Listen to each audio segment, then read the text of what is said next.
Bueno, ahí estamos. Entonces, buenas tardes a todos, a todos, a todes. Les damos la bienvenida a este seminario de perspectiva de género y derechos humanos, promovido desde el área de género y derechos humanos de la Universidad Nacional Guillermo Brown, que tengo el honor y el compromiso de coordinar. Y queríamos en esta oportunidad presentar este espacio, presentar a la docente que he invitado para brindar este seminario, esperando recorrer algunas temáticas que algunas de ustedes han podido quizás encontrarse durante el curso de ingreso y quienes no hayan cursado este curso el CPU de nuestra universidad, les comentamos que la UNAV es la primera universidad nacional que ha podido dejar como obligatorio el espacio de perspectiva de género desde el curso de ingreso, así que es algo que nos llena de orgullo. Obviamente es una universidad, la última creada, esto ya quizás ya lo saben, en nuestro territorio nacional, incluye en el diseño de sus políticas universitarias la perspectiva de género e intenta abrir espacios, promover encuentros para conversar sobre estas temáticas, para intercambiar y sobre todo para brindar herramientas a la comunidad para comprender la complejidad del fenómeno de la violencia hacia las mujeres y la exclusión de las disidencias en nuestra sociedad y obviamente intentar alcanzar el objetivo común, que es una sociedad un poquito más justa, igualitaria, equitativa, para que cada persona pueda desarrollar su proyecto de vida libre de violencias, de discriminaciones y de exclusiones, y eso es un trabajo que obviamente tenemos un compromiso que es colectivo,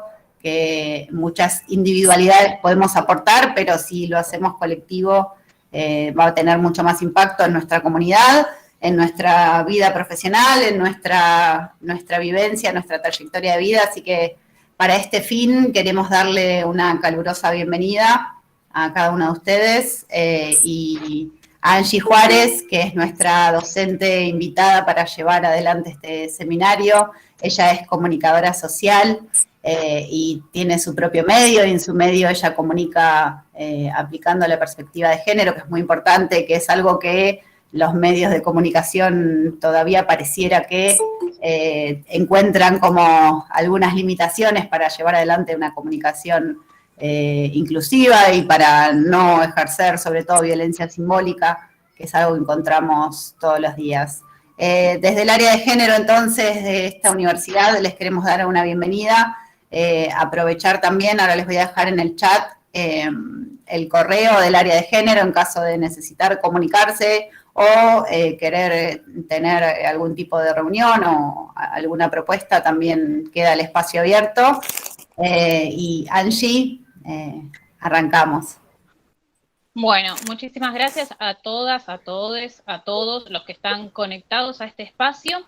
La idea, como dijo Guille, es compartir. Soy de las que creen que el conocimiento se construye, que nadie tiene la verdad revelada, que puedo enseñar y al mismo tiempo aprender. Así que la idea de este espacio es justamente construir y deconstruir entre todos.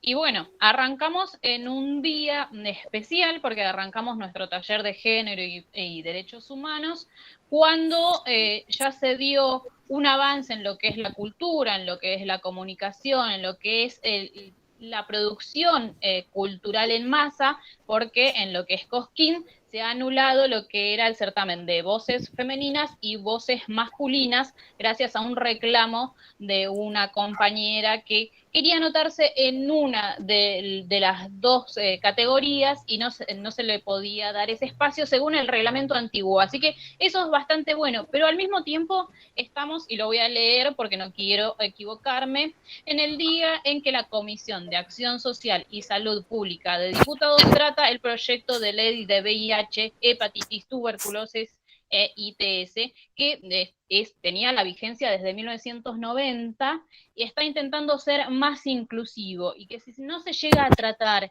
y a llegar a un buen puerto va a quedar otra vez cajoneado y esto sería un cuasi retroceso. No decimos un retroceso porque nuestras leyes no hacia atrás, pero estaríamos en un estancamiento social.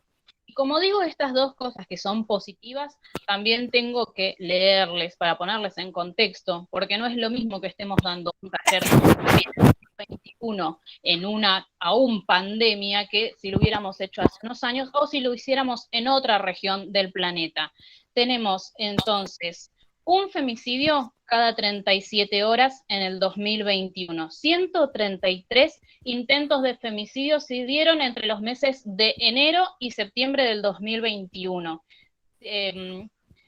Esto es en el transcurso de lo que va del año, pero hablamos de femicidios y también tenemos que hablar de transfemicidios y travesticidios, porque se consumaron 7 en lo que va del año, donde el 64% de los femicidios fue cometido por las parejas y exparejas de las víctimas y el 61% ocurrió dentro de la misma vivienda. Nosotros hablamos de la otra pandemia junto con nuestra cuarentena, porque muchas veces las mujeres, las personas del colectivo LGTBI convivían con sus agresores y en algunos casos, lamentablemente, han ocurrido femicidios, transfemicidios y travesticidios.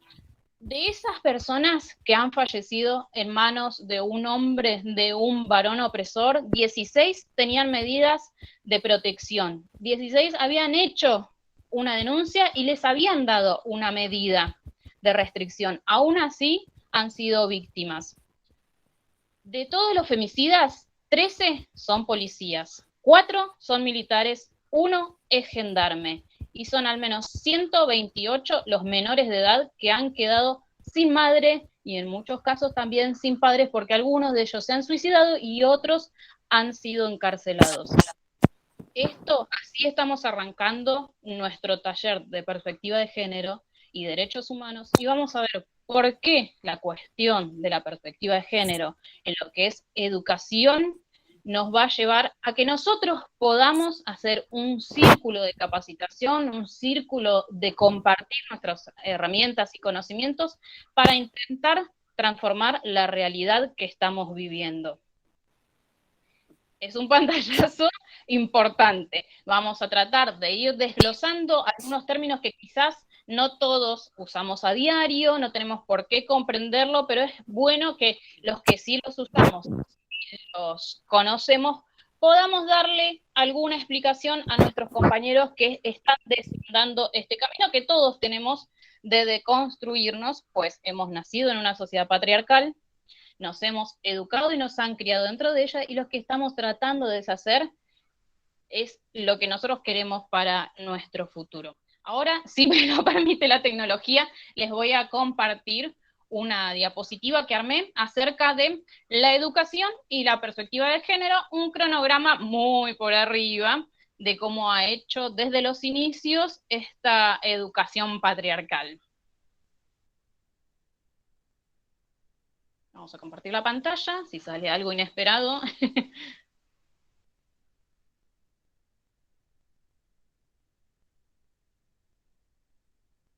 Cualquier cosa, si ustedes notan que no se ve como corresponde, si se ve con poca calidad o algo, me avisan. Vamos a darle tiempo a que cargue.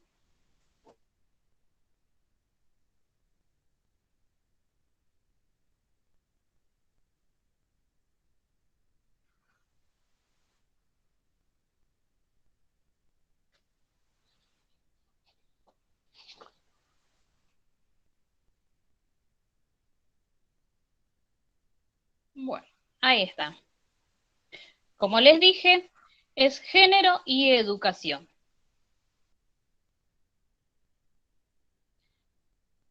Vamos a arrancar por los inicios de esto que nosotros conocemos como educación.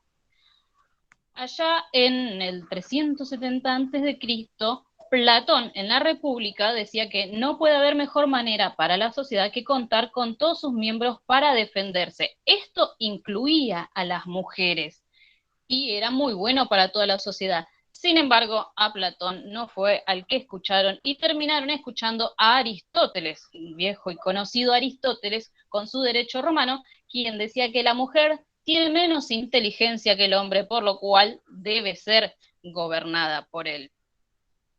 Simpático, el señor.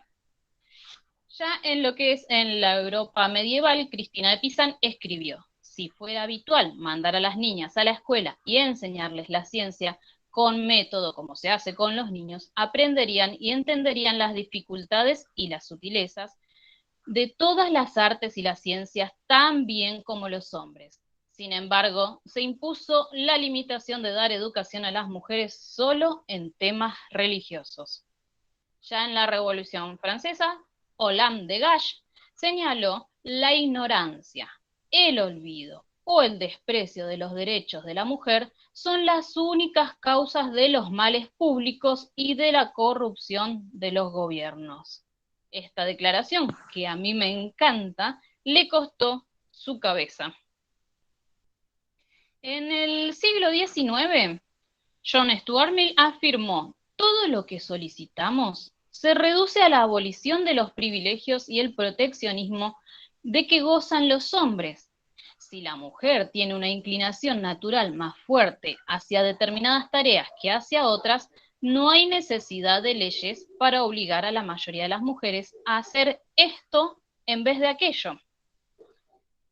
Sin embargo, no fue hasta el siglo XX cuando se dio la gran revolución de las mujeres, donde demandaron, primero, los derechos laborales, sus derechos a la educación, sus derechos políticos, y hasta hoy clamamos por nuestros derechos a la salud, el desarrollo, la vida libre de violencia, nuestros derechos sexuales y reproductivos. En la primera conferencia mundial de la mujer, que fue organizada por las Naciones Unidas y celebrada en la Ciudad de México el 8 de marzo de 1908, se rindió un homenaje a las 128 obreras textiles de la fábrica de Cotton de Nueva York que habían sido asesinadas por su patrón, cuando ellas reclamaban la jornada laboral de 8 horas, descanso dominical e igual trabajo para igual salario. Si bien se declara en relación a este hecho, también hacía referencia al 8 de marzo, cuando en la Declaración Internacional de las Mujeres de 1910, las mujeres socialistas pedían que se reconozca el Día Internacional de la Mujer para promover y proteger la igualdad de derechos entre los géneros. Pero como todos, todas y todes sabemos, aún hoy a nivel mundial existe una gran brecha en la educación para las niñas, las mujeres y la diversidad. A grandes rasgos podemos decir que obstáculos como la pobreza, el aislamiento geográfico, la pertenencia a una minoría, el matrimonio, la maternidad no deseada y la discapacidad son algunos de los obstáculos que les impide hacer realidad su educación a tantas niñas en nuestro planeta. Según el Instituto de Estadística de la UNESCO, tengan en cuenta esta cifra, 16 millones de niñas nunca fue a la escuela y las mujeres representan 2/3 de los 750 millones de adultos que carecen de conocimientos básicos de alfabetización. ¿Alguna vez se pusieron a analizar qué significa equidad? Bueno, proviene del latín aequita, que es un término asociado a los valores de igualdad y de justicia social. La equidad busca la imparcialidad en el trato que reciben las mujeres y hombres de acuerdo con sus necesidades respectivamente, ya sea con un trato igualitario o con uno diferencial, pero que considera equivalente a lo que se refiere a los derechos, beneficios, obligaciones y posibilidades. La igualdad, vale aclarar, no significa que las mujeres y los hombres sean lo mismo, sino que los derechos, las responsabilidades y las oportunidades no dependan del sexo asignado en el documento. Educar con perspectiva de género se trata de transmitir herramientas y de construir sentidos comunes, como decíamos al inicio del taller, que cuestionen la desigualdad y la discriminación y transformenlas en prácticas concretas cada una de las cosas que nosotros hablamos aquí en pos de una sociedad mejor para nuestros hijos, para nuestros nietos. Seguramente nosotros no veamos esta transformación, pero sí en un futuro, si todos podemos llegar a unar fuerzas, vamos a poder hacer que que sea una sociedad más justa. Abordar cada materia, cada asignatura, cada taller con esta mirada nos permite visibilizar que existen relaciones desiguales, constituidas social e históricamente desde donde dividen roles, formas, comportamientos, lugares genéricamente definidos. Pues como dijo el pedagogo Paulo Freire, la educación no cambia el mundo, cambia a las personas que van a cambiar el mundo.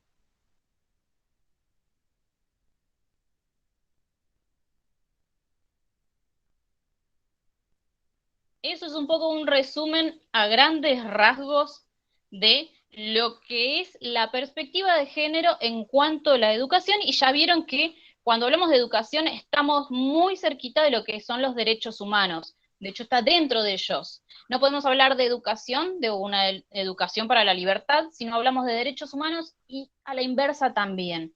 Entonces, la idea es que entre todos nosotros podamos construir esta educación con perspectiva de género. No sé si alguien quiere aportar algo, alguien lo conocía alguna otra teoría educativa que hable de perspectiva de género, o simplemente han tenido un transcurso de una educación formal o no formal con perspectiva o sin perspectiva de género. A mí en lo particular, todo lo que es la educación primaria y secundaria ha carecido bastante de lo que es perspectiva de género.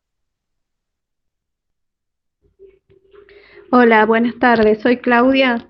Sí, Claudia. bueno, yo también creo que, no sé si las demás compañeras también pasamos por esta cuestión de la educación en otro paradigma, ¿no? Totalmente distinto.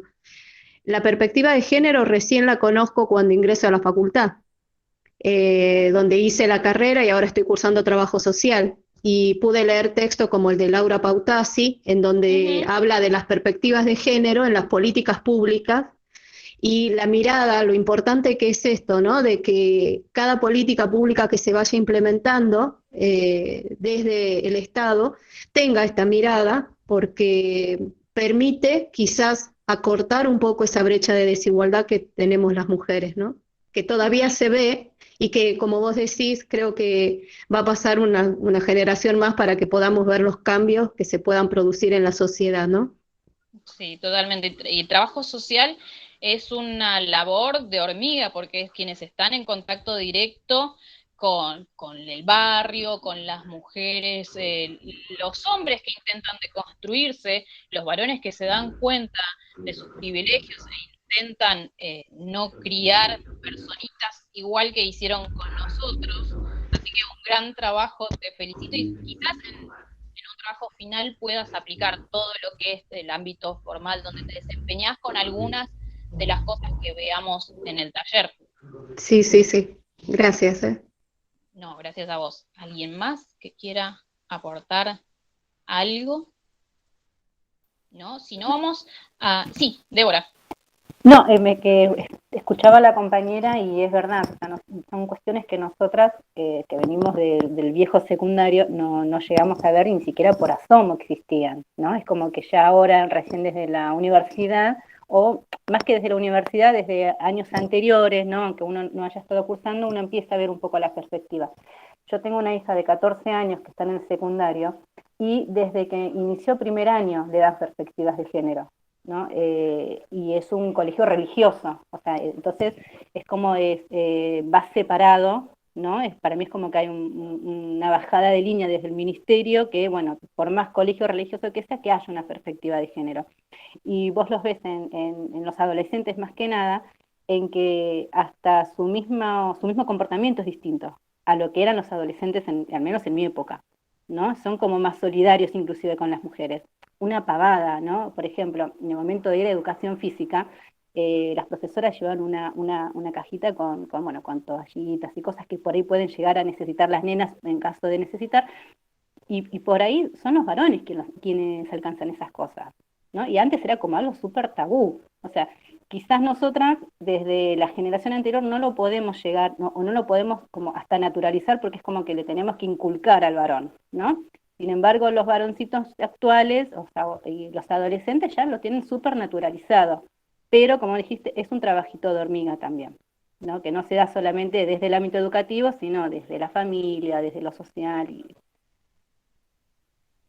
Perdón, voy a agregar que estamos de cumpleaños de 15, celebrando el año número 15 de nuestra Ley de Educación Sexual Integral, que es la ley que ya conocemos, que le da origen al Programa Nacional de Educación Sexual Integral, que implica justamente esto, ¿no? Y para esto también estamos trabajando fuertemente y por eso nos sumamos a cada espacio de reflexión que encontremos para promover y para contribuir un poquito a la apropiación social de la Ley de Educación Sexual Integral, porque a veces llega más tarde la institución y no la necesidad de los chicos acceder a su gran derecho, que es el de la educación sexual integral. Así que bueno, celebramos los 15 años también de esta ley, entendiendo que es un desafío que todavía nos falta profundizar.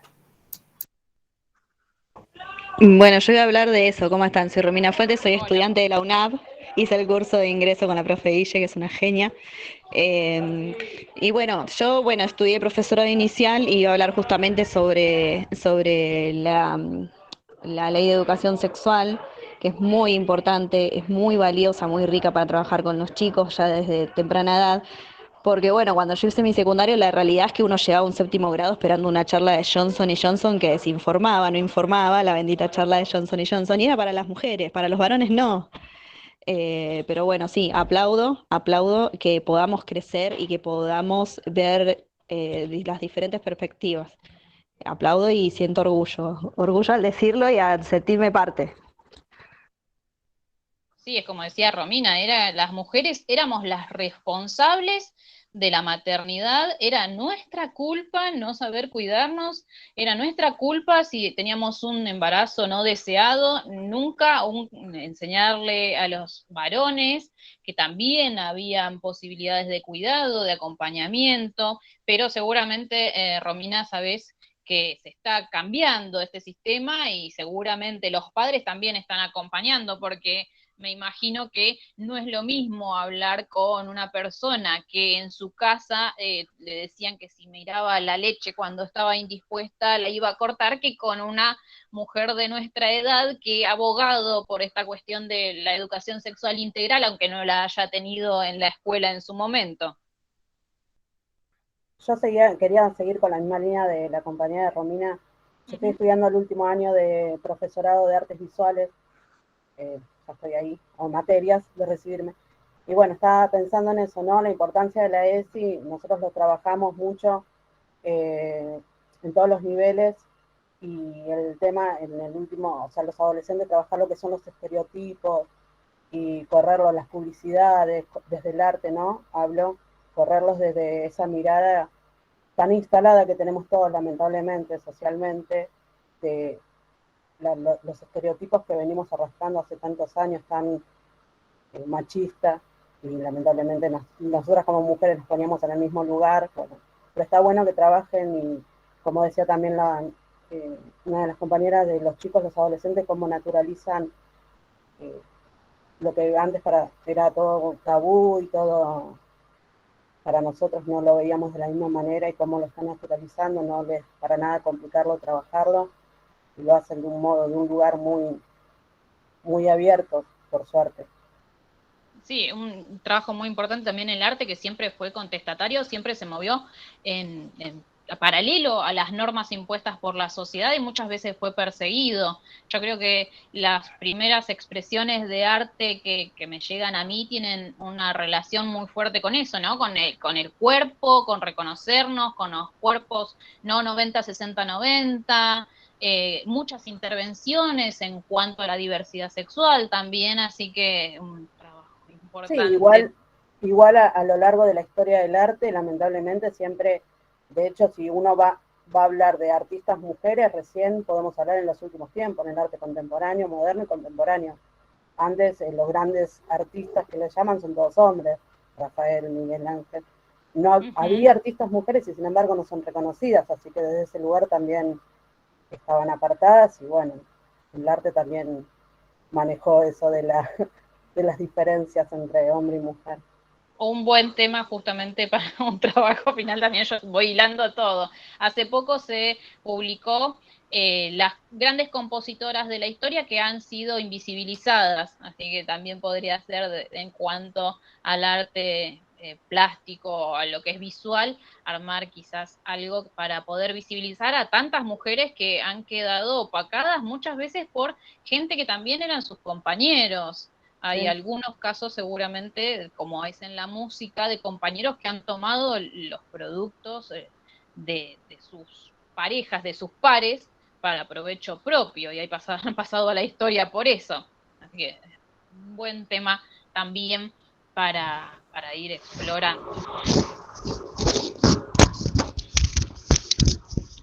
Sí, y esto también de que el tema, viste, cuando uno hace un recorrido por la historia y vemos de cómo el patriarcado se afianza desde las distintas ramas de la ciencia, desde la filosofía, la medicina, cuando ves también la economía, desde todas las ramas desde la ciencia se fue justificando esta posesión que tenía el hombre sobre la mujer, ¿no?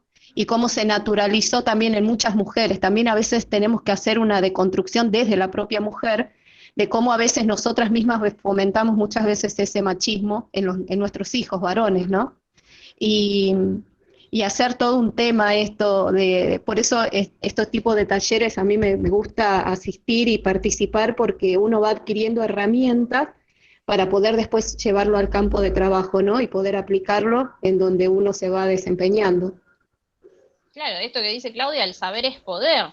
Cuando las brujas las quemaban en hoguera, justamente era porque ellas tenían un saber que no era el saber que bajaba a la iglesia en los varones de su institución, y nos cuestionaban a las mujeres, a las brujas, ese saber, esa medicina que impartían, esa forma de organizarse, y terminaban siendo asesinadas justamente por esto. Y así con el tema del saber es poder, han dejado invisibilizadas a muchísimas compañeras y también personas LGTB que no se las reconocía como tal en su momento, pero que eran parte de la diversidad.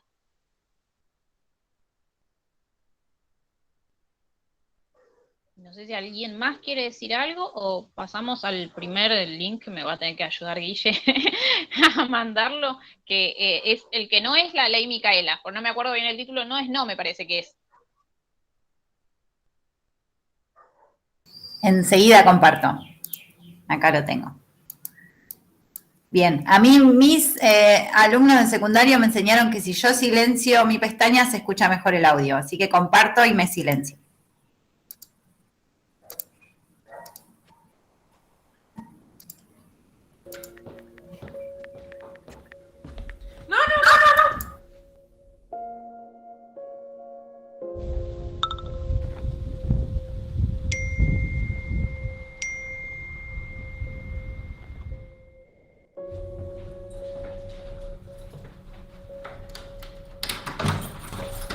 ¿Dónde vienes?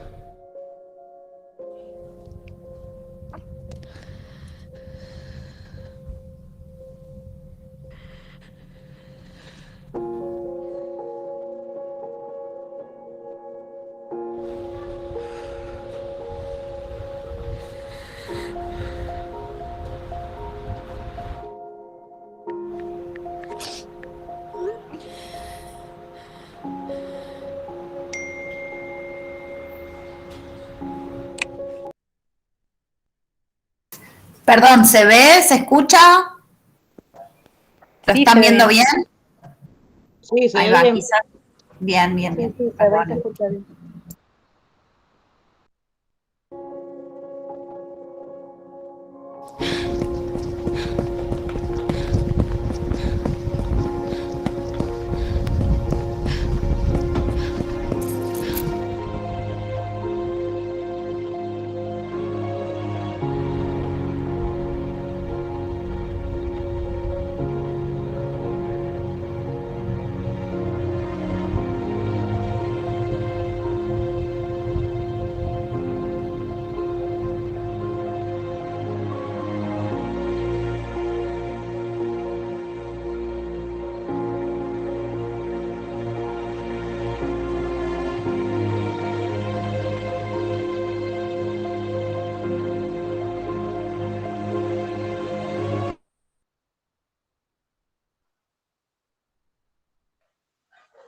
Bueno, es un corto que no tiene mucho diálogo, pero nos dice un montón de cosas y nos sirve de puntapié para empezar a discutir esto que muchas veces lo intuimos, aunque no lo sepamos, no sepamos cómo son los términos jurídicos, pero lo intuimos sobre todo porque cada vez se habla más de lo que es la violencia de género, por suerte.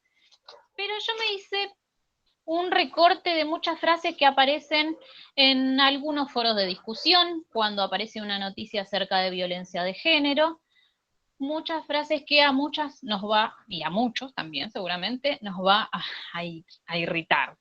Una de ellas, y quisiera saber cuál es la reacción de ustedes, es: quienes agreden tienen una enfermedad mental. ¿Qué les parece a ustedes? ¿Son enfermos quienes agreden a las mujeres y a las personas LGTBI?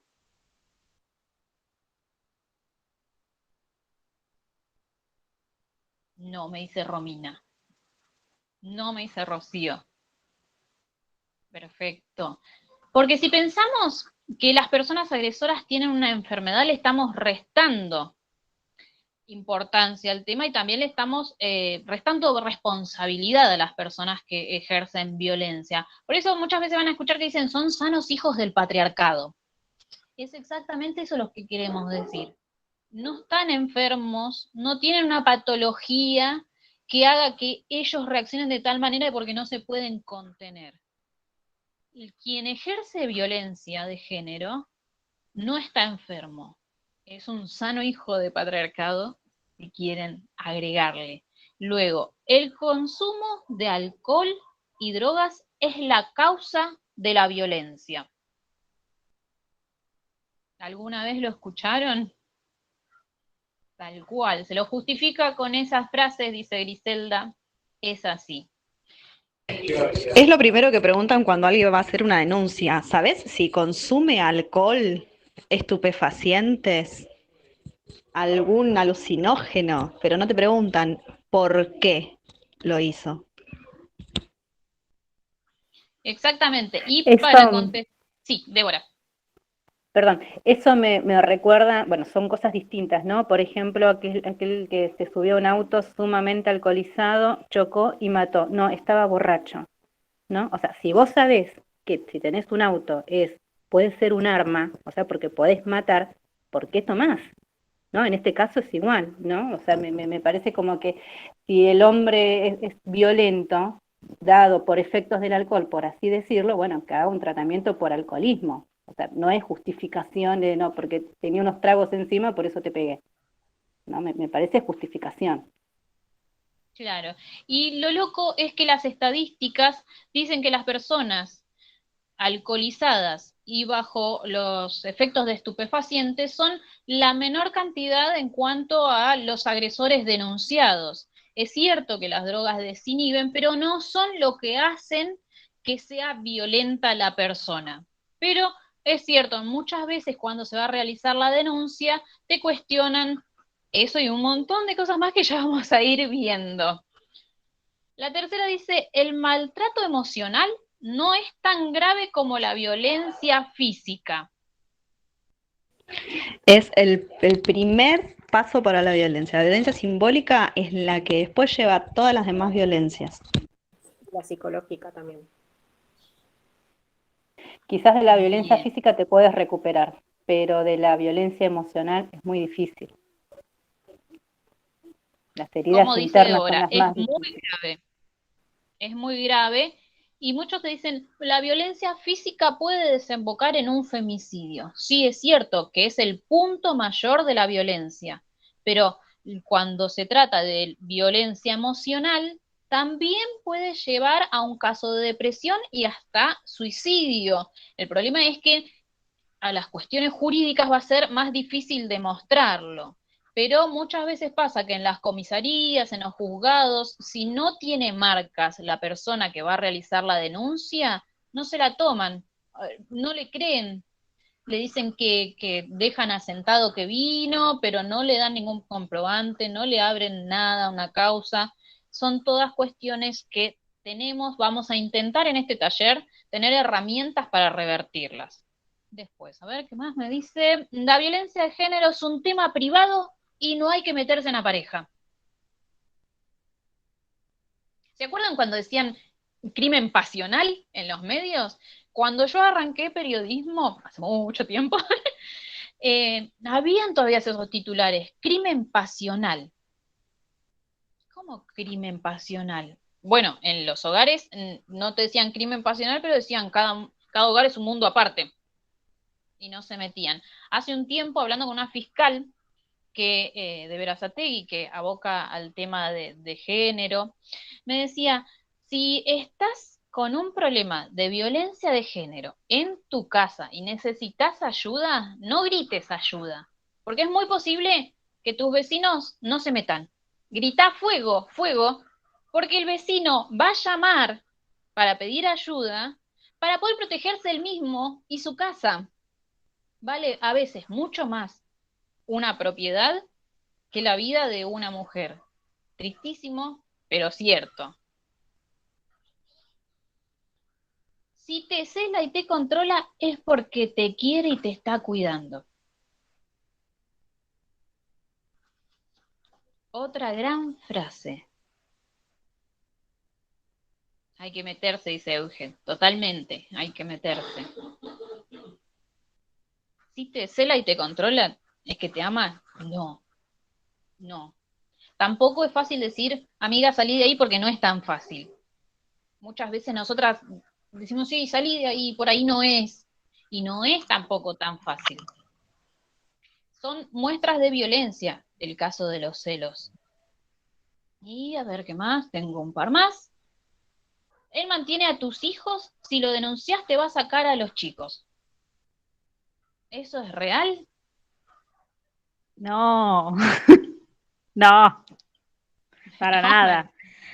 Lamentablemente tuve que vivir situaciones con amigas que el marido las agredía constantemente y gracias a Dios las pude salvar, pero hay que meterse, por más que del otro lado le cueste un montón salir, pero la pude sacar. Era sumamente violento con una criatura de 4 o 5 años que veía la violencia y que me decía, tía, mamá está llorando, papá le está pegando, y yo tratando de acompañarla a ella desde donde podía. Yo iba y me quedaba 4 o 5 días con ella para que ella pudiera tener contacto con alguien, porque él la encerró tanto que la alejó de toda la gente. Y hoy por hoy puedo decir que está salvada porque encontró el amor de su vida, la que la salvó, y bueno, pudo rehacer su vida, pero la verdad que hay que meterse, y los celos son mentira, los celos no te dominan. Yo estoy en pareja, estoy con mi hijo, con mi marido, y es mi compañero, y es para adelante los dos juntos. Él lava los platos, yo lavo los platos, o sea, somos una pareja. Y en la violencia de las amigas, cuando hay parejas así tóxicas, hay que meterse. Me costó mucho, porque sufría muchísimo verla porque ella recaía de vuelta, pero la sostuve hasta que pudo salir. Es doloroso, yo venía a mi casa llorando porque la cagaba a palo, ¿eh?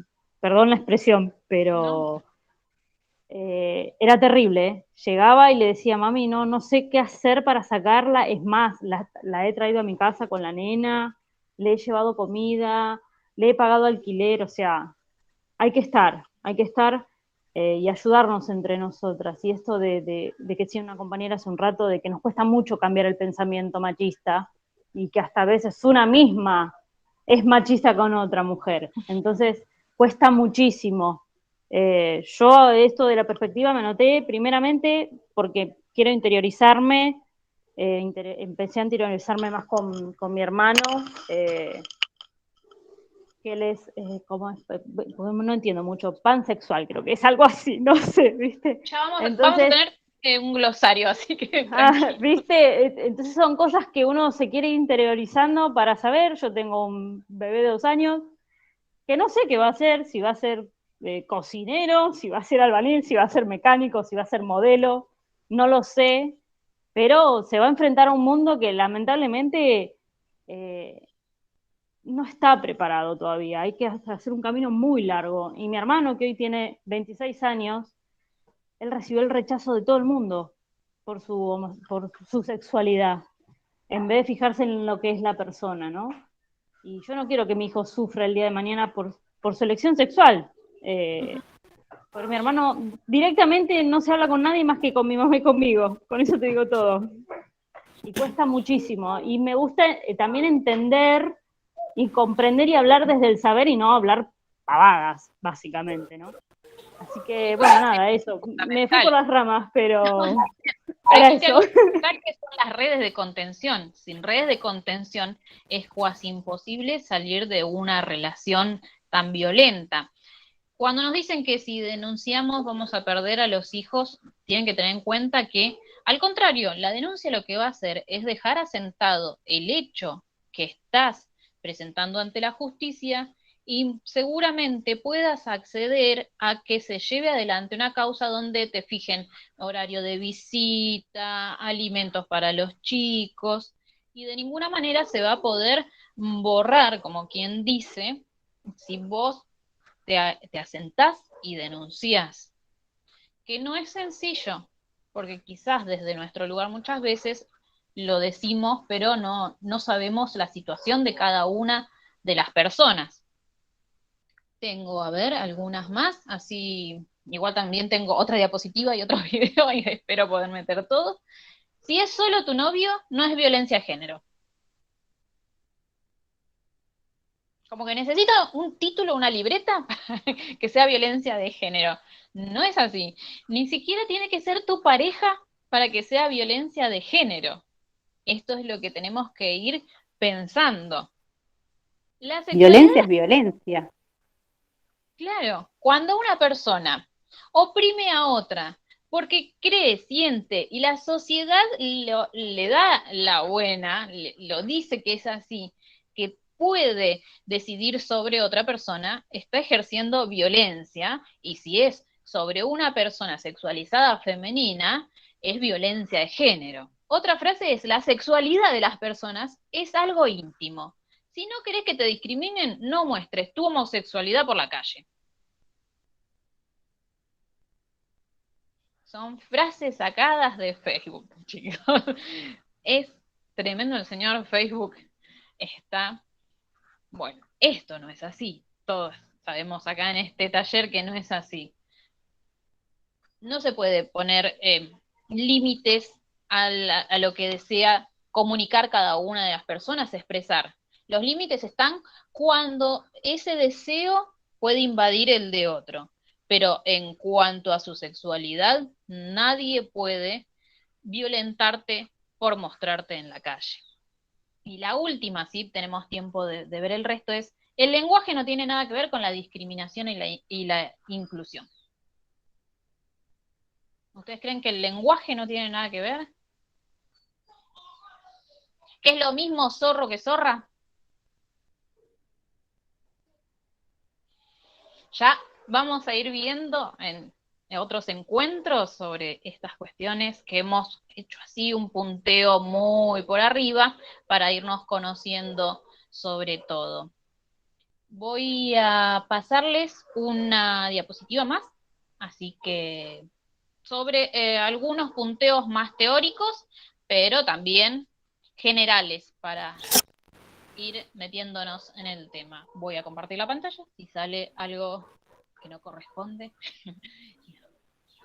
Yo quería hacerle una consulta. Los encuentros van a ser todos los miércoles a las 18, ¿no? Sí, todos los miércoles a las 18, pero hoy, por ejemplo, les voy a dejar... para que ustedes puedan ver, hay un link ya cargado del orden de las cosas. Es un corto muy bueno. Quieren, no es justamente un corto, es bastante extenso, pero es muy bueno. Pueden verlo si quieren Hay unas solas. preguntas también. Sí, Hay unas preguntas en el campus. sí, ¿Son a son forma preguntas. orientativas o hay que responderlas? Tienen que responderlas ustedes para que después podamos ir ahondando en el trabajo final. Son preguntas guía sobre el corto, que a mí me gustó mucho cuando lo vi la primera vez y lo recordé ahora para el taller, así que lo quise compartir. Deme un segundo, voy a cambiar de diapositiva, así podemos ver la siguiente.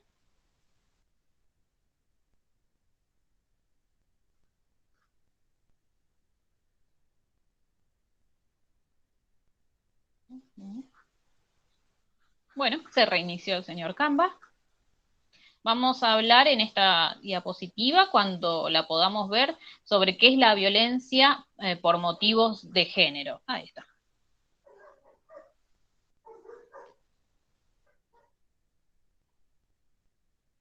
Si es que no se llega a ver bien, ustedes me avisan.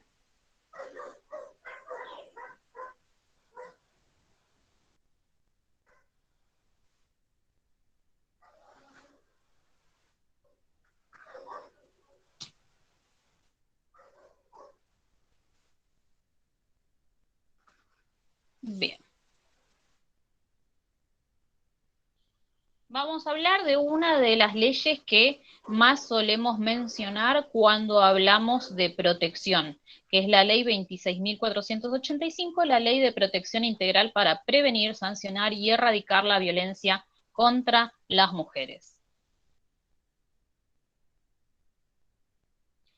Está basada principalmente en la Convención Interamericana para Prevenir, Sancionar y Erradicar la Violencia contra las Mujeres, conocida como Convención de Belém do Pará, en la Convención sobre la Eliminación de todas las formas de discriminación contra la mujer, Naciones Unidas 1979, ratificada por ley 23.179. Esto no hace falta que ustedes lo sepan todo, pero es para darles un marco, y en el caso de que quieran indagar, yo les dejé un listado de todas las leyes que hacen a género en el campus, y les voy a agregar también los links para que puedan leer cada una de las leyes.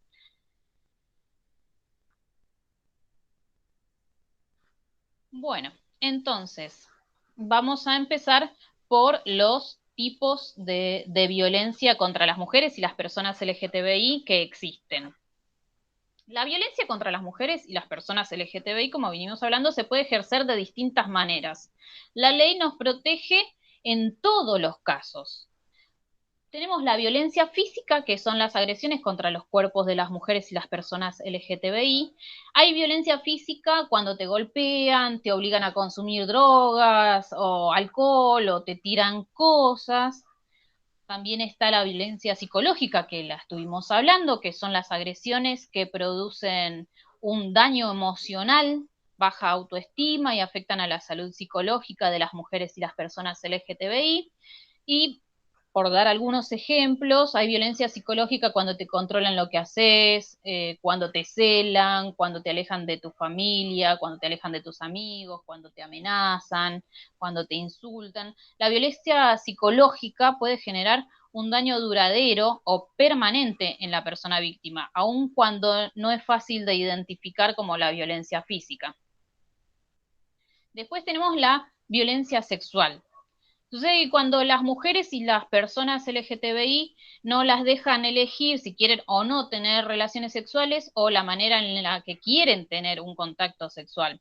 Hay violencia sexual cuando te violan, te acosan, te manosean, te obligan a tener contacto sexual de un tipo que vos no querés, no te respetan en tu decisión de usar métodos anticonceptivos en las relaciones. Ahí hay violencia sexual. Luego tenemos la violencia económica. Y algunas veces suele parecer que tenés que tener dinero para poder ser víctima de violencia económica y patrimonial, y no es así. Sucede cuando la pareja o la expareja de la mujer o la persona LGTBI, por acción o por falta de acción, daña sus bienes, ingresos o economía. Hay violencia económica cuando te prohíben trabajar, te amenazan con echarte de tu casa, te manejan la plata que ganás en tu trabajo, no te pagan la cuota de los alimentos para los chicos, te obligan a tomar decisiones económicas, por ejemplo, cuando te dicen que firmes un crédito para sacar algo que la otra persona quiere y vos no querés, cuando te ocultan los ingresos económicos del hogar y además no te dejan tener voz ni voto en lo que es la economía hogareña. Luego tenemos la violencia simbólica, que no todas las personas le prestan atención, pero es sumamente importante para lo que es la educación y la producción y reproducción de sentidos. Son todos los signos, imágenes, mensajes e ideas que muestran a las mujeres y personas LGTBI en una situación de inferioridad con relación a los hombres, y por eso contribuye al trato desigual de las mujeres y personas de la diversidad y a su discriminación. Por ejemplo, las publicidades que ponen a la mujer como la única responsable de la casa, a las hijas de servirle a los hijos varones o de la limpieza. Estas son las que más hemos visto en los medios de comunicación durante muchísimo tiempo. Pero tenemos también que tener en cuenta las modalidades de violencia. Primero vamos a hablar de la violencia doméstica, lo que antes decíamos que cada hogar es un mundo aparte, y no es así. Es la violencia ejercida por cualquier integrante del grupo familiar de la mujer o persona LGTBI. Vieron que decíamos que no lo consideraban violencia algunas personas porque era simplemente el novio. No, ni siquiera tiene que ser ni el novio ni la pareja.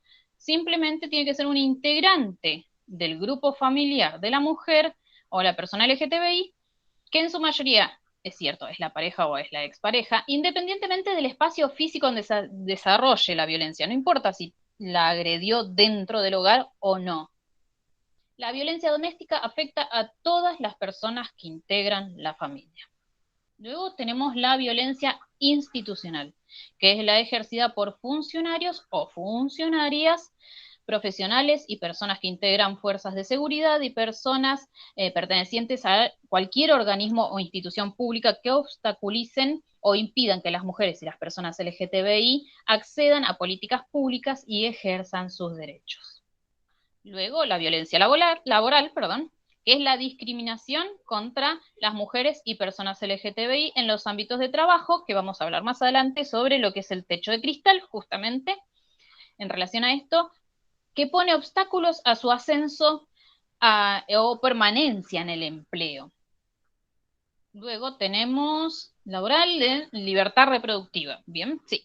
Después tenemos la libertad reproductiva, que es cuando se vulnera el derecho de las mujeres o cualquier persona con capacidad de gestar a decidir libremente y responsablemente cuántos embarazos quieren tener o cuánto tiempo quieren esperar para tener o no tener directamente hijos. Luego le sigue la violencia obstétrica, que es la que ejerce el personal de salud sobre el cuerpo y los procesos reproductivos de la mujer y personas con capacidad de gestar. Si seguimos con esta línea, tenemos la violencia mediática, que es la publicación o difusión de mensajes e imágenes que denigran a las mujeres y personas LGTBI y atentan contra su dignidad en cualquier medio masivo o en redes sociales también. La violencia en el espacio público, que muchas veces nosotros le decimos acoso callejero. Si bien no es solamente en la calle, es la violencia ejercida contra la mujer o personas LGTBI en lugares públicos o de acceso público, como los medios de transporte, los centros comerciales, la calle. No necesariamente la calle, pero sí público. Y por último, la violencia pública política, que la diapositiva tiene un error de tipeo, pero es violencia pública política. Es la que impide o limita el desarrollo propio de la vida política o del acceso a derechos, deberes políticos de las mujeres y personas LGTBI por medio de intimidación, hostigamiento, deshonra, descrédito, persecución, acoso o amenazas. Así que tenemos una ley que nos ampara en todos estos espacios y de todas estas formas de violencia que vamos a ir viendo a lo largo de todo el taller en cuanto a todos, ahí me activé la cámara, a todos los trabajos, los videos y las notas periodísticas que vamos a estar tratando. Si a ustedes quisieran aportar algo que ven que en el listado de las cosas que vamos a ir viendo en las clases no está, pero les gustaría que podamos compartirlo, no tienen más que hacérmelo saber, un mensajito, y lo podemos sumar. La idea es que podamos llevar adelante un proceso de producción comunicativo sobre lo que ustedes quieran con las herramientas que vamos a ver. Eso sería el trabajo final. Pero yo no los quiero, ya les estoy robando 5 minutos, ya me he pasado 5 minutos, pero es que fue muy interesante lo que ustedes aportaban y me quedé con un video que no les mostré, pero lo vamos a usar la clase que viene y les voy a pedir que puedan ver tranquilas cuando puedan, no hay que hacerlo a las apuradas, el corto del orden de las cosas y piensen en esas preguntitas guías que yo les marqué. Vamos a estar hablando de eso el próximo encuentro y de todas aquellas cosas que ustedes quieran sumar para este proceso de construcción colectiva de saberes. No sé si alguna me quiere hacer alguna consulta.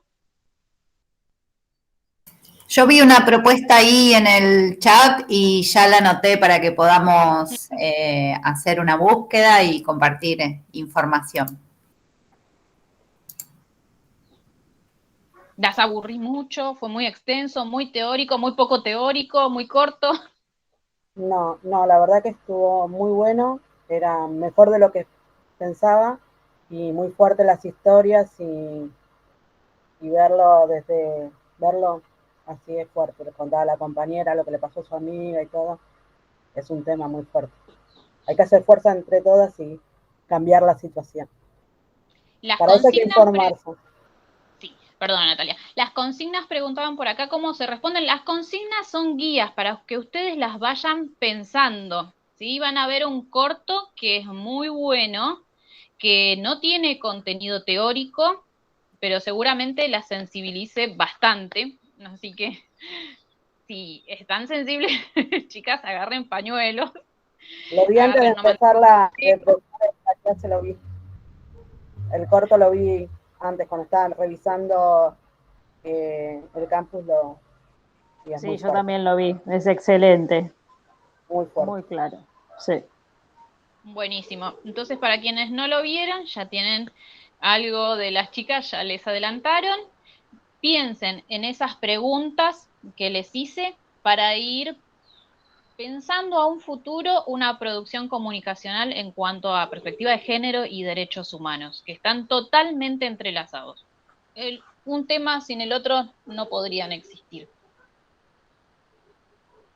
Hubo que hacer una aclaración desde Naciones Unidas diciendo que los derechos de las mujeres eran derechos humanos.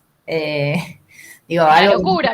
Tan obvio, somos también sujetas de derechos porque obviamente el desarrollo normativo para generar las declaraciones universales de derechos humanos se basaron en declaraciones previas que decían los derechos del hombre.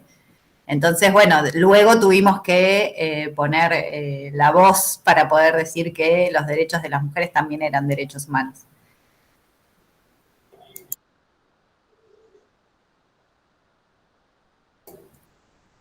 No sé si alguna más quiere aportar algo. Si tienen un ratito, vemos el último video. Si se pueden quedar.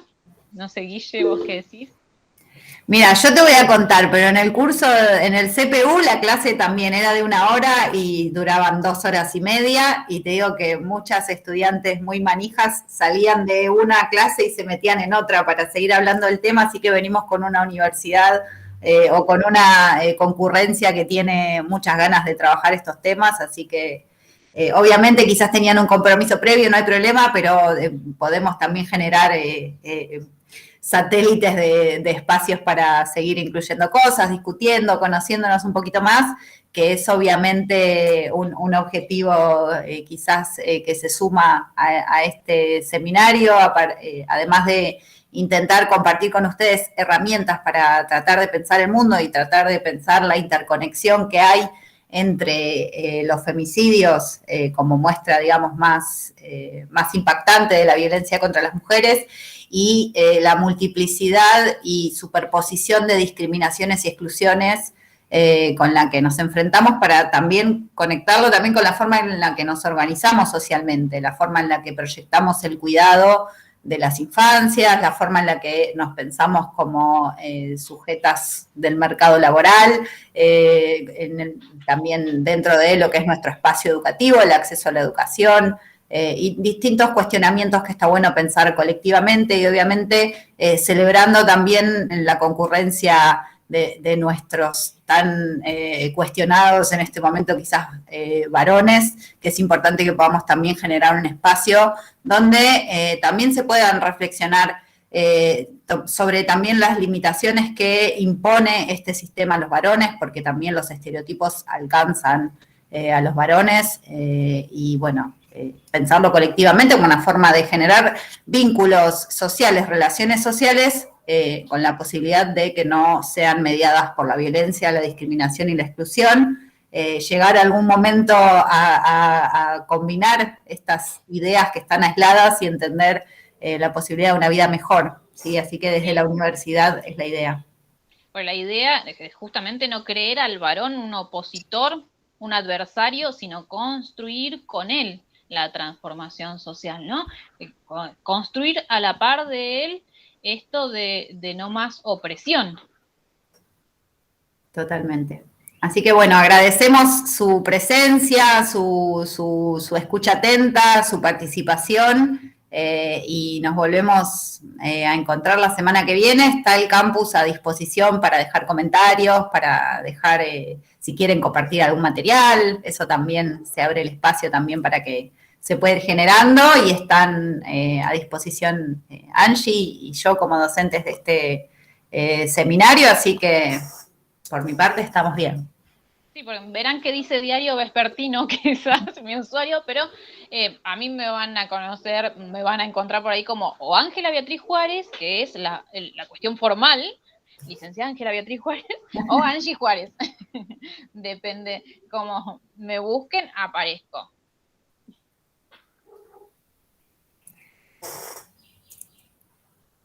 Creo que si no cerramos nadie se va a ir porque nadie se quiere ir.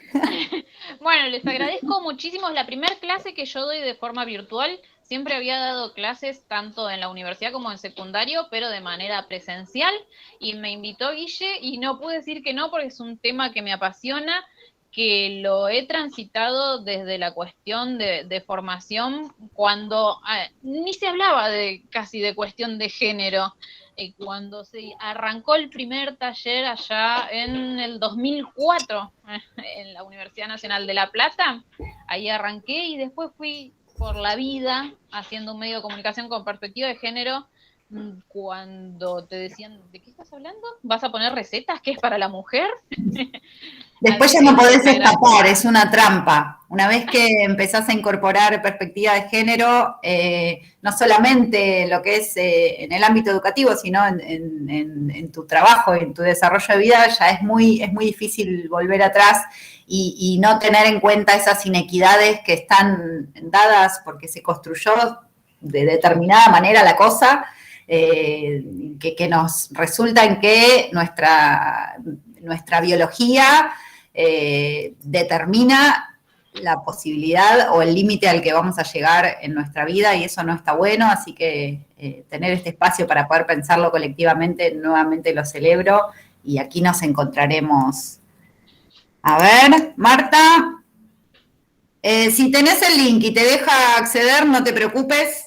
Podés acceder tranquilamente al taller, a las clases grabadas y a la información que se va a compartir de este espacio. Así que mil gracias. Bueno, dejo de grabar y cerramos el espacio y nos encontramos la semana que viene. Les agradecemos muchísimo la presencia y Angie